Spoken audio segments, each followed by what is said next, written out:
하나님 말씀을 우리 한번 봅시다. 하나님 말씀은 우리 창세기 말씀을 한번 볼 텐데 12장으로 나와 있지만 17장을 한번 봅시다. 17장 15절에서 22절. 창세기 17장 15절에서 22절 말씀.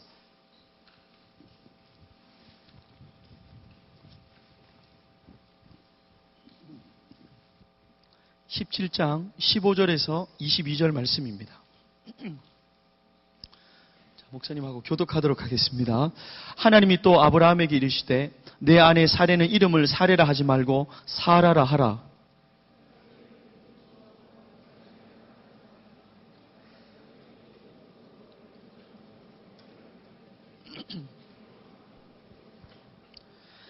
아브라함이 엎드려 웃으며 마음속으로 이르되 100세 된 사람이 어찌 자식을 낳을까? 사라는 90세니 어찌 출산하리요 하고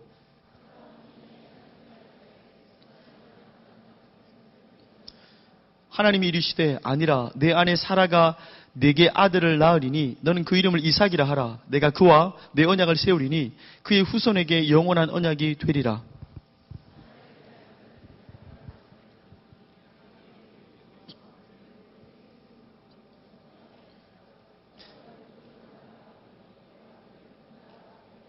우리 21절, 22절 함께 읽겠습니다. 내 언약은 내가 내년 이 시기에 사라가 내게 낳을 이삭과 세우리라. 하나님이 아브라함과 말씀을 마치시고 아멘. 통역자 여러분, 오늘 제목은 한번 따라해 볼까요? 하나님의 인재 등용법. 오늘은 하나님이 어떤 인재를 등용하여 사용하시는가 우리가 알아봤으면 좋겠습니다. 재미난 구인 광고가 났습니다. 재미난 구인 광고가 났는데 어떤 구인 광고가 났냐면 참 쉽지 않은 구인 광고입니다. 이걸 보면 얼마나 이 구인 광고가 만만치 않다는 것을 우리는 기억할 수 있습니다. 어떤 한 그 직업인을 뽑는데 이렇게 뽑았습니다. 키가 180 이상입니다. 저는 여기서 탈락입니다. 4년제 대학을 졸업하고 토익이 800 이상, 영어가 또 능통하게 가능한 사람, 원동기 면허, 오토바이를 탈 수 있는 사람이고요. 이 사람에 한해서 주 5일 근무제고 아침 10시부터 7시까지 식사를 제공하고 월 100만 원입니다. 주요 업무는 배달인 거죠. 쉽지가 않습니다. 여러분, PC방에서 아르바이트를 구하는데 남자들이 너무 힘듭니다. 볼까요? 1차 이 제노 PC방인데 1차는 민법과 상법, 2차는 영어, 3차는 일어 중국어, 4차 시험은 수학, 물리, 5차는 화학, 6차는 정보처리, 7차 정보검색, 8차는 과제 발표, 9차는 적성검사, 다 통과되면 신체 검사하고 이제 면접으로 들어가는 거죠. 남자들이 쉽지 않습니다. 여자는 뭘까요? 여자는 바로 면접입니다. 예, 아주 불공평한 시대에 남자는 쉽지 않습니다. 이 아시아나 항공에서 사람을 뽑았어요. 동일하게 조건을 내걸었는데 1차, 2차, 3차 이 면접을 봤어요.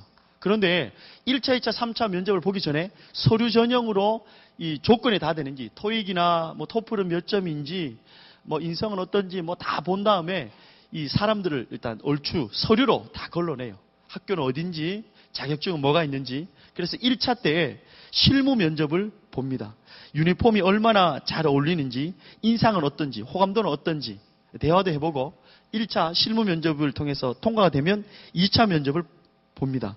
2차는요, 임원들과 함께 이 외국인 2명과 함께 들어가서 영어 구술 테스트가 있는데 4가지 영역을 본다고 합니다. 발음과 회화 능력과 협동심과 배려심.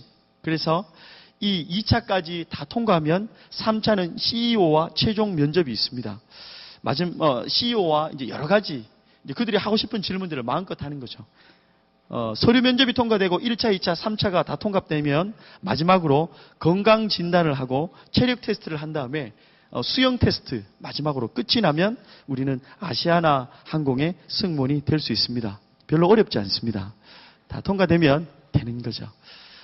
이 모습을 보면서 어떤 생각이 듭니까? 세상 사람들은 사람들을 뽑을 때 다 준비된 사람, 아주 월등하게 탁월한 사람을 뽑아서 채용하고 쓴다는 겁니다. 하나님은 어떤 사람을 쓸까요? 하나님도 정말 준비되어진 사람을 쓰겠죠. 그런데 하나님은 준비되어진 사람을 쓰는 것과 동시에 특별한 하나님의 쓰임 방법이 있습니다. 정말 이렇게 믿음이 탁월하고 정말 헌금도 많이 하고 아주 공부도 엄청 잘하고 슈퍼맨 같은 사람, 그 사람 쓸까요? 여기에는 성적이 천차만별일 겁니다. 학교도 천차만별일 겁니다. 영어를 하는 사람도 있고 일본어를 하는 사람도 있고 언어를 못하는 사람도 있고 부모님이 믿는 분도 있고 안 믿는 분도 있고 내 믿음이 좋은 사람도 있고 믿음이 약한 사람도 있습니다. 하나님은 도대체 어떤 사람을 쓰실까요? 오늘 본문을 통하여서 우리는 살펴봤으면 좋겠는데 아브라함을 우리는 봐야 합니다. 왜냐하면 하나님의 새로운 역사는 창세기 12장에 아브라함을 불러서 새로운 시대를 열어가셨기 때문입니다. 하나님께서 아브라함을 택하셔서 사용하셨는데 하나님이 어떤 사람을 사용하시는가 우리가 아브라함을 통해서 살펴볼 수 있습니다. 하나님께서 아브라함에게 약속하신 게 창세기 12장 2절이죠. 너로 말미암아 큰 민족을 이루고 너의 이름을 아주 빛나게 할 것이고 또한 너를 그래서 복덩어리로 만들어주겠다. 크게는 세 가지를 약속하신 거죠. 그런데 큰 민족을 이루어 주겠다라는 그 약속, 그 사람으로 쓸 거야 하는 것부터 모순이 시작되었습니다. 큰 민족을 이루겠다. 너로 말미암아 너의 자손들이 별과 같이 많게 하겠다 말씀하셨지만 처음부터 하나님은 모순 덩어리였습니다. 창세기 11장 30절의 말씀을 한번 다 같이 읽어볼까요? 시작.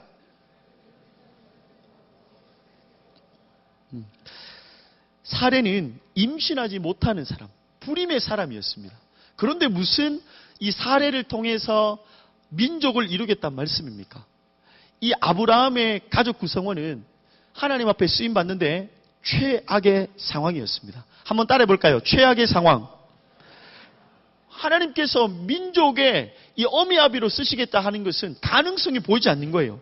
강력한 비가 내리기 위해서는 뭉게구름 하나가 필요합니다. 강력한 태풍이 불기 위해서는 잔잔한 바람이 불어와야 합니다. 풍랑이 일기 위해서는 어떠해야 합니까? 또한 동일하게 잔잔한 파도가 일어나기 시작해야 되는데 아브라함에게는 민족의 열방의 아비 사레가 열방의 어미로 설 수 있는 상황이 아니었던 거예요. 최악의 상황이었습니다. 그뿐만이 아닙니다. 이스라엘은 건기와 우기가 매우 뚜렷한 나라죠. 음력으로 10월과 11월에 비가 쏟아지지 않으면 그 다음에는 무조건 기근이 옵니다. 기근. 그렇기 때문에 이 10월에 11월에 비가 오는지 안 오는지 너무너무 중요한 거예요. 그런데 믿음의 선배 아브라함이 그 땅에 있을 때 비가 적게 온 거예요. 기근이 오기 시작해서 이 땅 이집트로 갔습니다. 이집트로 갔는데 이집트로 왜 갔냐면 가나안에서 이집트로 내려가면 이집트를 관통하는 이 나일강이 있어요. 나일강. 마르지 않는 나일강. 엄청난 물의 양을 자랑하는 나일강 때문에 이집트로 내려갔어요. 그런데 거기에서 아내에게 상처를 주고 말았습니다. 성경은 통틀어서 아내를 누이라고 속인 경우가 3번 있습니다. 창세기 12장, 20장, 26장. 2번은 아브라함이 했고 한 번은 아브라함의 아들 이삭이 했어요. 여러분, 아내가 분명 맞는데 아내가 아니라고 얘기하는 거예요. 목사님이 점심때 이제 교육자들과 함께 학교 모임을 들어가잖아요. 그러면 2가지 종류를 가지고 들어갑니다. 피자를 들고 가거나 아니면 짱떡이라 해서 순대와 떡볶이와 튀김과 만두와 이런 거를 들고 가요. 그래서 아이들이 굉장히 똑똑하고 잘생기고 품위가 있는 데는 피자를 들고 가고 멋지고 세련되고 예쁜 친구들한테는 또 짱떡에 있는 순대나 이런 걸 들고 가요. 가는데 주차장에서 만나서 같이 올라갈 때는 아주 굉장히 친하게 올라갑니다. 올라가다가 피자를 들고 올라가다가 선생님이 물어요. 옆에 있는 분은 누구시니? 이렇게 물으면 그 아이가 그 피자 배달한 사람인데요. 이렇게 하면 목사님 마음이 어떨까요? 피자를 냅다 던지고 싶은 그 욕구, 튀김을 내 입에 다 털어놓고 싶은, 얼마나 서운하겠어요. 나는 분명히 그 친구와 가장 친한 우리가 동역자, 믿음의 동역자인데 학교를 올라가다가 모른다고 하는 거예요. 그런 친구는 한 명도 없었습니다. 그런데 아브라함이 어떻게 됐냐면 첫 번째는요, 바로 왕에게 딱 해서 당신 아내입니까? 물으니까 아브라함이 얘기했습니다. 아닙니다. 저의 누이입니다. 아내의 마음이 어떻겠습니까? 비수를 꽂은 거죠. 그런데 그것만으로 끝나지 않았습니다. 내가 이 사람과 살아야 될 것인가 말 것인가를 아직도 고민이 끝나기 전에 그랄 땅에 갔는데 아비멜렉에게 다시 질문을 받습니다. 당신 아내입니까? 아브라함은 한번 거짓말 해봤던 경험이 있어서 전혀 당황하지 않고 아닙니다. 저의 누이입니다. 이렇게 또 얘기했습니다. 여러분, 마음이 어떨까요? 와, 아브라함 대단하지 않습니까? 아브라함은 어떤 사람입니까? 한마디로 한번 따라해 볼까요? 최악의 사람. 아브라함은 최악의 사람이었습니다. 최악의 상황이었고 최악의 사람. 이제 뭐가 남았습니까? 이제 그가 잡을 수 있는 것은 믿음 하나였어요. 믿음의 조상 누굽니까?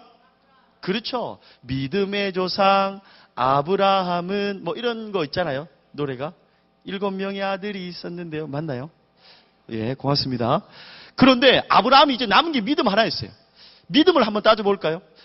75세 때 하나님께서 그에게 약속을 하시고 그는 하나님의 언약에 따라서 이동을 합니다. 하나님이 분명히 이 민족의 아비로 너의 이름을 창대케 하고 복덩어리가 해주겠다 했는데 첫 번째 약속 25년이 지났는데도 아직 자녀가 없는 거예요. 그런데 하나님은 그에게 느즈막하게 나타나셔서 다시 한번 말씀을 하세요. 어떻게 말씀을 하냐면 창세기 17장에 보면 15절, 22절을 목사님 읽어볼게요. 하나님이 아브라함과 말씀을 마치시고 그를 떠나 올라가셨더라. 자, 여러분, 하나님이 아브라함에게 직접 나타나셔서 아브라함에게 분명히 자녀가 있을 것이다 라고 말씀해 주셨어요. 선지자를 통하거나 누구를 대신해서 꿈과 환상 아니었습니다. 하나님이 나타나셔서 그에게 직접 말씀하셨어요. 그런데 아브라함의 반응을 한번 볼까요? 아브라함은 이렇게 반응했습니다. 아브라함이 엎드려 여러분 어떻게 했습니까? 아브라함이 엎드려 웃었습니다. 웃으며 하나님이 직접 말씀하셨는데 아브라함이 웃었다는 거예요. 웃으며라는 단어는요. 짜하크라는 히브리어인데 경멸하다, 멸시하다, 조롱하다, 비웃다 이런 뜻입니다. 하나님이 면전에 대고 아브라함아 아니야. 세상을 창조한 내가 말하는데 내가 장담하는데 자녀가 반드시 있을 거야. 조금만 더 기다려라. 아브라함은 하나님의 면전 앞에 대놓고 비웃고 말았습니다. 아무리 믿음 없는 사람도 동역자 여러분 하나님이 뿅 하고 나타나셔서 말씀하시면 믿지 않겠습니까? 여기에 때로는 잠을 자거나 정말 하나님 앞에 관심이 없는 친구도 하나님이 여러분의 집 가운데 여러분의 방에 나타나셔서 말씀하시면 여러분 어떻게 하겠습니까? 침대에 자다가도 하나님이 직접 나타나셨으면 이불을 걷고 정자세를 하고 그 말씀을 듣지 않겠어요? 그런데 아브라함은 비웃었다는 겁니다. 비웃고 말았습니다. 아브라함의 믿음은 최악의 믿음이었습니다. 이런 부족한 사람, 장점보다 약한 점이 많았던, 약점이 많았던 사람, 어떻게 하나님의 위대한 사역을 할 수 있었겠습니까? 그것은 바로 창세기 12장 3절입니다. 창세기 12장 3절. 여기에 빨간 글씨로 반복되는 단어가 여러분 무엇입니까? 내가라는 단어입니다. 숨겨진 내가라는 단어를 찾으면요. 하나님이 얼마나 내가라는 단어를 많이 쓴지 몰라요. 내가 최악의 상황이지만 내가 아브라함을 쓸 거야. 아브라함은 최악의 믿음이지만 내가 쓸 거야.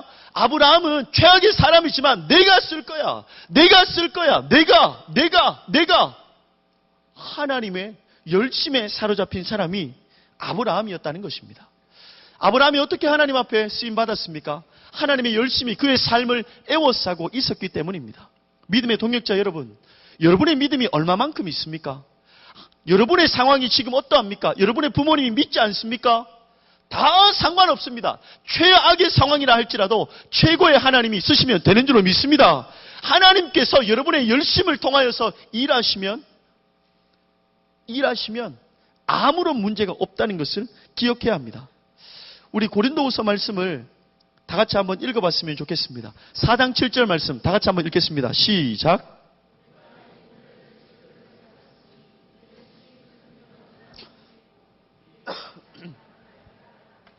여러분, 우리는 성경에서 질그릇이라고 표현됩니다. 우리의 삶, 우리의 인생은 사람을 바라보면 질그릇 같은 인생. 그런데 질그릇의 가치, 질그릇의 능력은 어디에 달려있는 줄 아세요?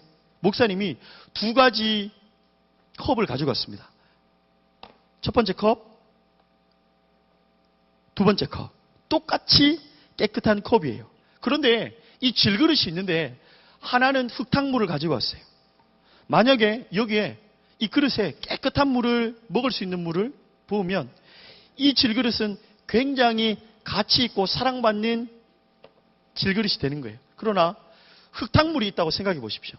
똑같은 물이지만 목사님이 흙탕물을 부었습니다.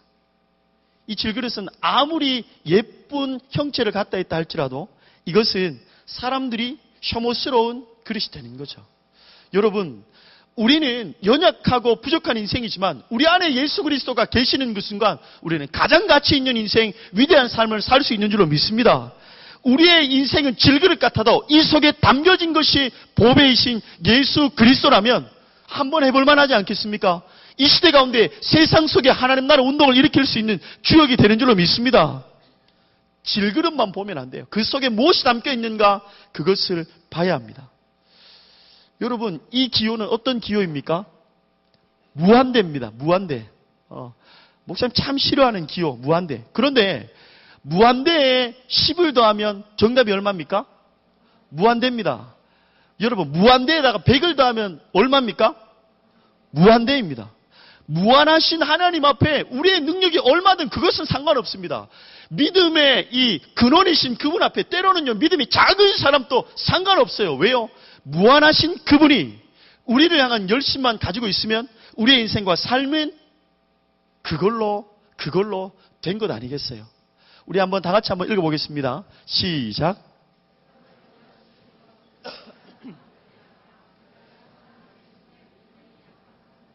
맞아요.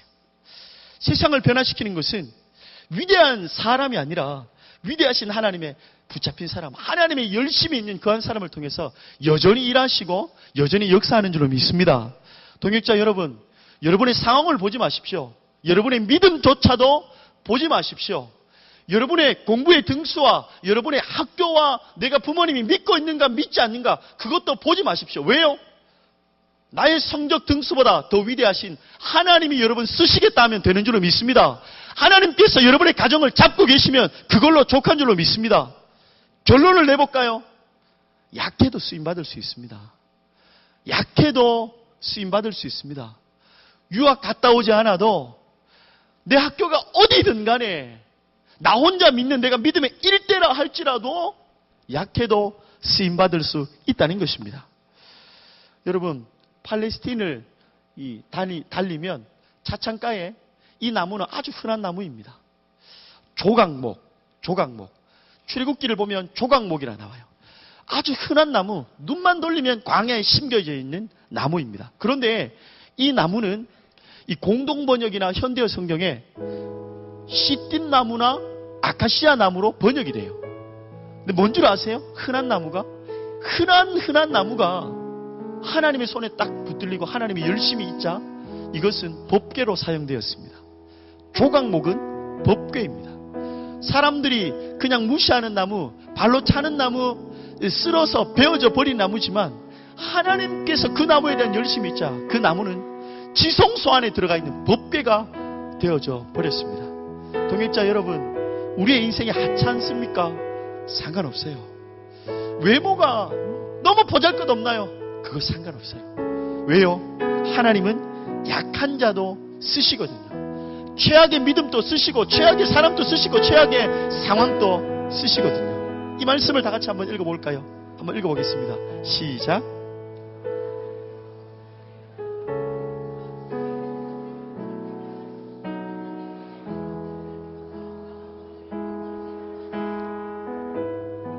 하나님께서 세상에 천한 것들과